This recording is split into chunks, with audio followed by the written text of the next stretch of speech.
আর মাত্র 2 দিন পর শুরু হচ্ছে বাঙালি সনাতন ধর্মাবলম্বীদের সবচেয়ে বড় উৎসব শারদীয় দুর্গোৎসব। এই উপলক্ষে আজ বিকালে খুলনার ধর্মসভা মন্দির ও শিববাড়ি মন্দির পরিদর্শন করে বাংলাদেশ নৌবাহিনী। পরিদর্শনকালে বাংলাদেশ নৌবাহিনীর ক্যাপ্টেন আশরাফুজ্জামান মন্দির কমিটির সাথে কথা বলেন। এ সময় তিনি সবাইকে আশ্বস্ত করে বলেন, জেলা প্রশাসন ও অন্যান্য আইন শৃঙ্খলা বাহিনীর সহায়তায় আমরা সার্বিক পরিস্থিতি পর্যবেক্ষণ করছি। অন্যান্য বারের তুলনায় আইন শৃঙ্খলা বাহিনী এবার অধিক সক্রিয় আছে। পূজা উদযাপন কমিটির সাথে কথা বলে বুঝেছি তারা আমাদের সার্বিক তৎপরতায় সন্তুষ্ট।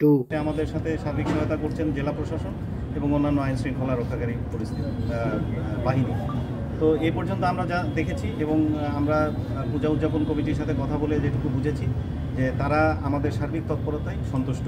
তো এখান থেকে আমরা ধরে নিতে পারি যে অন্যান্য বারের তুলনায় এবার আইন শৃঙ্খলা রক্ষাকারী বাহিনী অনেক বেশি তৎপর হয়েছে। SM. Rohan, voice of tiger.